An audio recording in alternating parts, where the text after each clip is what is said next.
time has arrived. Thank goodness. You're here. It's happening. I can't believe it. How was last night?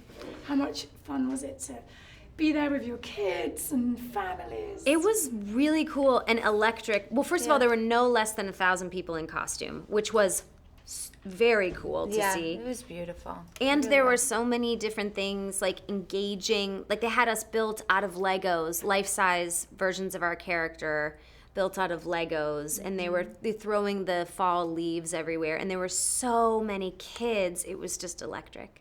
When you look out and you see all these little Annas and Elsas, what does that feel like? We feel a real sense of pride about it. I mean, we won't pretend. I mean, it feels really great to be not only in a successful film, but a film that really resonates with such a wide audience, and that really has a great message about self-empowerment and self-love. Self-love, and it celebrates the love of two sisters, unconditional love. And what we love about the film also, or what I love about the film, is that these two sisters are they want each other to succeed so much, which is how I feel about my real life sister, you know? Just you want each other to really discover who you are and what you're meant to be in this world, and they're supportive of each other in that way. How great was it for the two of you to be reunited over the last 6 years? Have you worked together, seen each other much? Well, we keep in touch on a text chain, but Idina travels a lot because she's one of the world's best singers. Doing 12 TV shows at the same time. That is true. And Idina's been working on her holiday album, which is out right now. You have to run and get it. It's fantastic. But we do, actually all four of us, Jonathan and Josh included, we have a pretty stupid text chain that happens often. And the first film, was such a phenomenon and had such a rippling effect that we still have things to do together all the time. We when we get to perform together, that's the most fun. That's the most fun. When did you realize that these songs were as good as the first, if not even better? Immediately.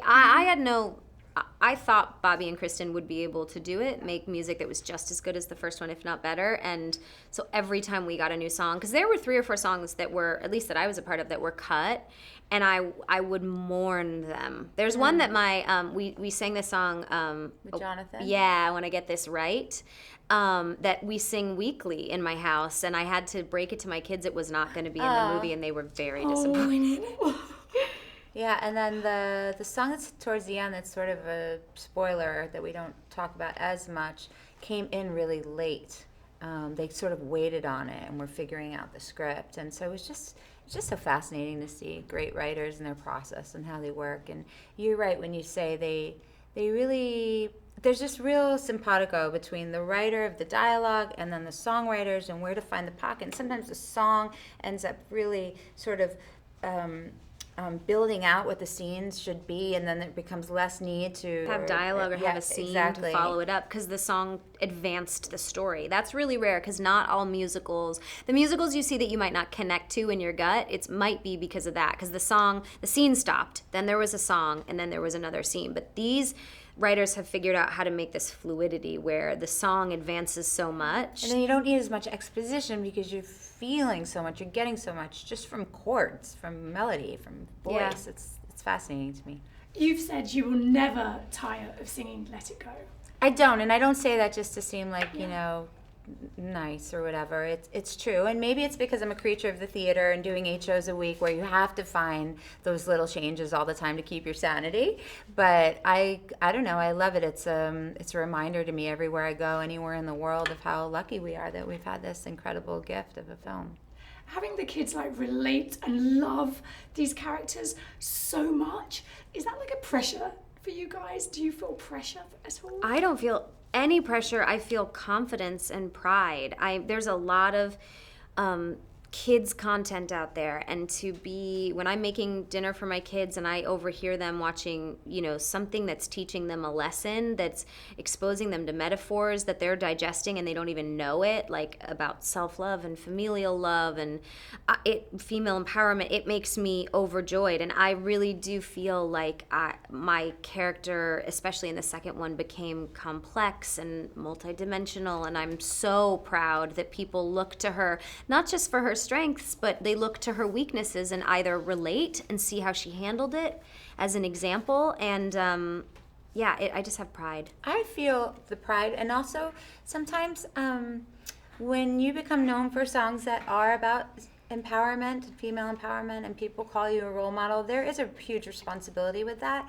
And sometimes I feel that it's important not to pretend like it all comes so easy, just to let it go, like that's the easiest thing in the world, because we've talked about publicly, you know, we have our own issues with depression, and just whoever, just trying to get out of the bed in the morning sometimes isn't the easiest thing, even at our age, especially if you're a teenager dealing with bullying or whatever.